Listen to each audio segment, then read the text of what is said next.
Hey, so we're back. A new chapter. This one is called Ambush. When she was 9, my daughter Kathleen asked if I'd ever killed anyone. She knew about the war. She knew I'd been a soldier. You keep writing these war stories, she said, so I guess you must have killed somebody. It was a difficult moment, but I did what seemed right, which was to say, of course not, and then to take her onto my lap and hold her for a while. Someday, I hope she'll ask again, but here I want to pretend she's grown up. I want to tell her exactly what happened. I want to remember happening. And I want to say to her that as a little girl, she was absolutely right. This is why I keep writing war stories. He was a short, slender young man of 20. I was afraid of him, afraid of something. And as he passed me on that trail, I threw a grenade that exploded at his feet and killed him. Or to go back. Shortly after midnight, we moved into the ambush site outside of my key. The whole platoon was there, spread out in teams, one man on guard while other men slept, switching off every 2 hours. And I remember it was still dark when Kiowa shook me awake for the final watch. The night was foggy and hot. The first few moments I felt lost, not quite sure about direction, groping for my helmet and weapon. I reached out and found 3 grenades and lined them up in front of me. The pins had already been straightened for quick throwing. And then for maybe half an hour, I kneeled there and waited. Very gradually, in tiny slivers, dawn began to break through the fog. And from my position in the brush, I could see 10 or 15 meters up the trail.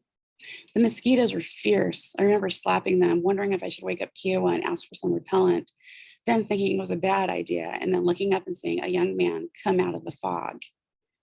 He wore black clothing and rubber sandals and a gray ammunition belt. His shoulders were slightly stooped, his head cocked to the side as if listening for something. He seemed at ease. He carried his weapon in one hand, muzzle down, moving without any hurry in the center of the trail. There was no sound at all, none that I can remember.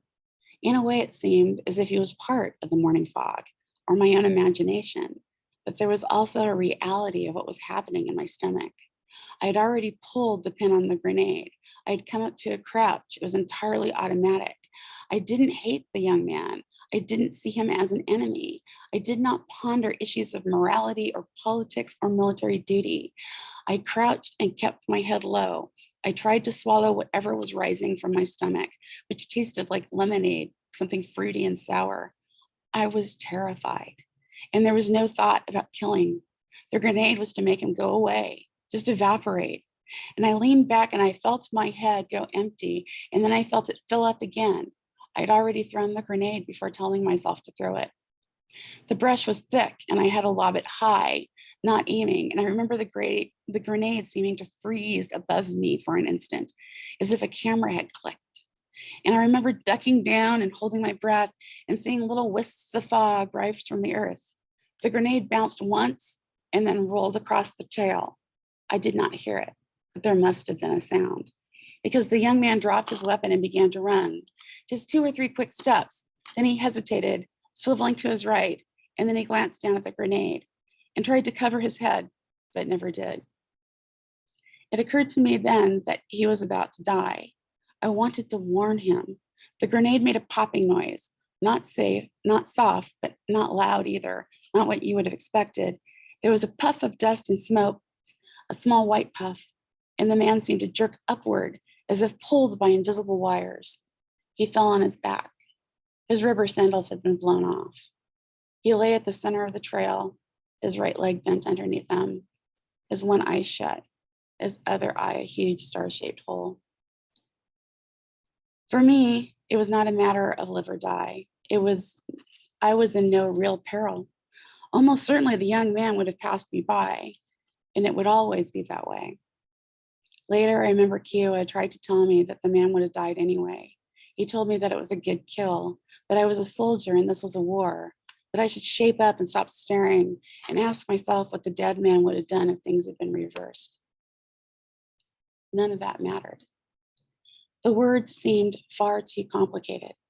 All I could do was gape at the fact of the young man's body. Even now, I haven't finished sorting it out. Sometimes I forgive myself, other times I don't. In the ordinary hours of life, I try not to dwell on it. But now and then, when I'm reading a newspaper or just sitting alone in a room, I'll look up and see the young man step out of the morning fog. I'll watch him walk toward me, his shoulders slightly stooped, his head cocked to the side, and he'll pass within a few yards of me and suddenly smile at some secret thought, and then continue up the trail where it bends back into the fog. Okay, now you're hearing his story of that death 20 years later and how it still affects him. So we'll be back to the next chapter.